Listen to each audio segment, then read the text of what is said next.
Outside the Houses of Parliament, the imposing statue of Richard I sits atop his horse. It's a bold tribute to England's legendary Lionheart, but does this towering monument reflect the true man, or is his reputation more myth than reality? For generations, English school children have been taught to admire Richard the Lionheart as the fearless Crusader king, celebrated for his battlefield heroics against Saladin. Yet beneath the shining armour and tales of chivalry, was Richard truly the noble hero history paints him to be, or simply a ruthless warrior king, whose reign was marked by cruelty, relentless greed, and choices that left England weak and vulnerable?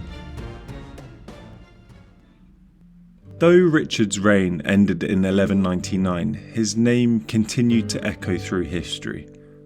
An anonymous versifier once declared that his deeds were so great as to bewilder everyone. Even his enemies recognised his prowess. The Islamic chronicler Ibn al-Athir described him as the most remarkable man of his age. Richard's reputation only grew after his death. The St Albans chroniclers Roger Wendover and Matthew Paris praised him in the 1220s and 1230s as the wisest, most merciful, and most victorious of kings. Throughout the Middle Ages, Richard's kingship was held up as a shining example for successors. In the 1270s, for instance, the young Edward I was said to shine like a new Richard, demonstrating the lasting influence of the Lionheart's legendary status.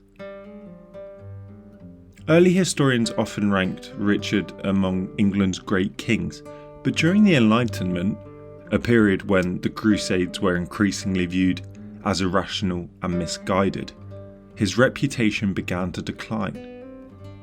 The renowned philosopher and historian David Hume described Richard as violent, irrational, and excessively passionate. In the 19th century, historian William Stubbs labelled him a bad ruler, while Sir Stephen Runciman, one of the most influential Crusade scholars of the early 20th century, called Richard a bad son, a bad husband, and a bad king. So what fueled such sharp and lasting criticisms of a monarch once celebrated as a hero? Richard the Lionheart's reputation for cruelty was well known among his contemporaries, rooted deeply in his early years as ruler of Aquitaine. Though he held the title of Duke of Aquitaine from childhood, it wasn't until 1174, at just 17, that his father, Henry II of England, granted him direct control of the duchy. Aquitaine had long enjoyed a degree of autonomy, with local lords like the Count of Angoulême wielding significant independence, a situation Richard found intolerable. Determined to assert his authority, he launched a ruthless campaign to bring rebellious nobles to heel, sparking open revolt in 1179. Richard responded with savage force, besieging towns such as Taillebourg and Pont, and razing enemy fortresses. Contemporary chroniclers were horrified. Gervase of Canterbury wrote that the great nobles of Aquitaine hated him because of his cruelty, while Roger of Howden accused him of shocking depravity, including abducting noble women, violating them, and handing them over to his men once finished. Historian Jean Fleury described Richard's rule in Aquitaine as dictatorial, brutal, and cruel. This harsh streak wasn't limited to France though. During the Third Crusade, Richard's most infamous act of cruelty came when he ordered the execution of 3,000 Muslim prisoners at Acre, men who, by earlier agreements, were supposed to be ransomed or enslaved. Modern historians condemn this massacre as the darkest moment of his career, yet at the time, few Christian commentators found it unusual. Some saw it as justified revenge for earlier Muslim actions, while others regarded it as a grim but acceptable part of war. The Muslim chronicler Baha ad-Din, who witnessed the event, disagreed, describing it as an exceptionally savage atrocity. For all his chivalric fame, Richard's legacy remains deeply shadowed by the cruelty that marked his relentless drive for power and dominance. Though Richard was born in Oxford in 1157 and crowned at Westminster, his connection to England was surprisingly distant. Raised from the age of 8 in France, Richard's identity was deeply shaped by French language, culture, and politics. French wasn't just a language he spoke, it was the very fabric of his life, rule, and writing. While he may have picked up a few English words from his wet nurse, Hodina of St Albans, who was English born but likely spoke Norman French, there's no evidence Richard ever spoke English as an adult. His early exposure to English was limited and the language played almost no role in his reign. However, this linguistic distance wasn't unusual for medieval English monarchs. Since the Norman conquest, English kings had been closely tied to continental Europe, with French, especially Anglo-Norman, serving as the language of court, law, and diplomacy.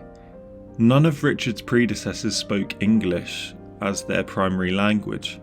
Henry I may have understood more than most due to his English queen, but even he was mocked by courtiers for his Englishness. So Richard's French identity fit the tradition of his time.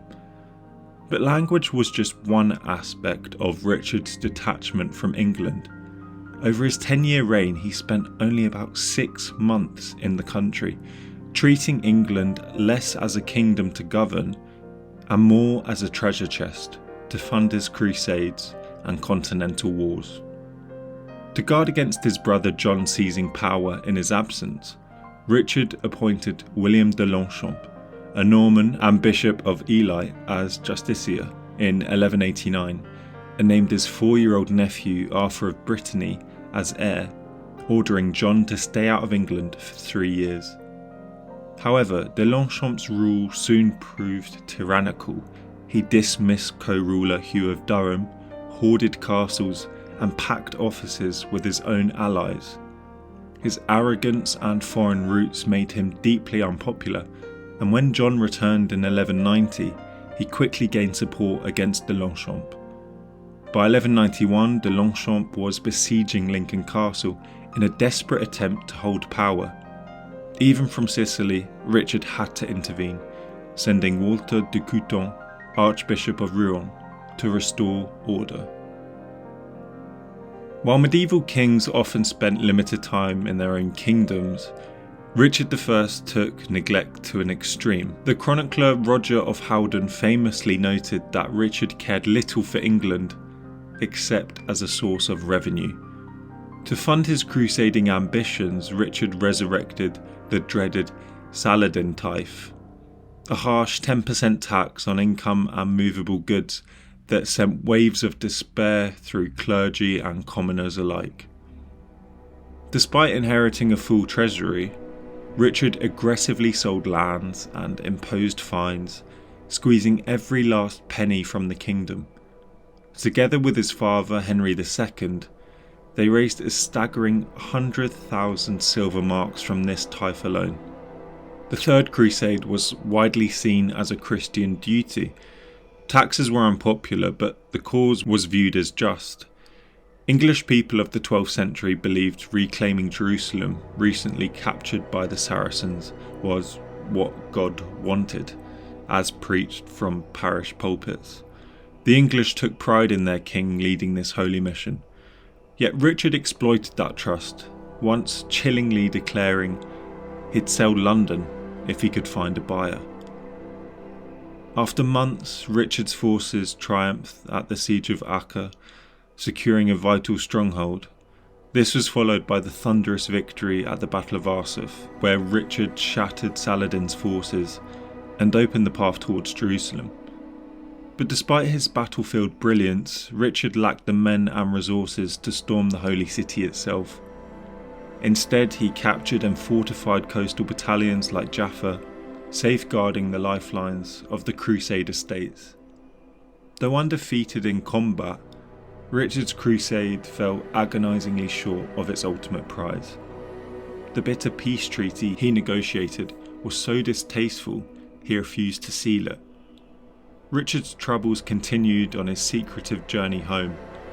A storm forced his ship to seek refuge at Corfu, where Byzantine Emperor Isaac II Angelos, angered by Richard's seizure of Cyprus, viewed him as a threat. Disguised as a humble Knight Templar, Richard pressed onward with only a handful of men, only to be shipwrecked near Aquileia in northern Italy. Stranded and vulnerable, he embarked on a treacherous trek through hostile Central Europe. In the dead of winter, on December 20th, 1192, near Vienna, Richard was captured by Duke Leopold V of Austria. Richard's insult to Leopold during the siege of Acre, where he tore down Leopold's banner and replaced it with his own, had festered into deep hatred. Leopold also accused Richard of orchestrating the murder of his cousin, Conrad of Montferrat. Betrayed and shackled, Richard was handed over to the ruthless Emperor Henry VI of Germany, who imprisoned him in cold, forbidding castles. The ransom demanded was colossal, 150,000 marks, a sum so vast it nearly broke England's back. With their king imprisoned far away, the kingdom descended into turmoil. Eleanor of Aquitaine, Richard's mother, became the indomitable force behind the desperate scramble to free her son. Clergy and commoners alike were crushed beneath a quarter-value tax on their property, churches were stripped of their gleaming treasures, and heavy levies drained the land's wealth. England groaned under the weight of its king's captivity.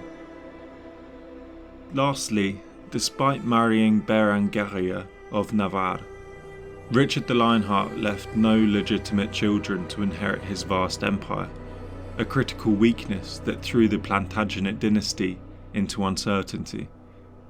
Though he had an illegitimate son, Philip of Cognac, illegitimacy barred him from claiming the throne. The real contenders were Richard's nephew, Arthur of Brittany, and his younger brother, John. This lack of a clear heir ignited fierce rivalries and power struggles that would plunge England into chaos. Richard's failure to secure his legacy set the stage for one of the most turbulent chapters in English history, culminating in the disastrous reign of King John. But that's a story for another day.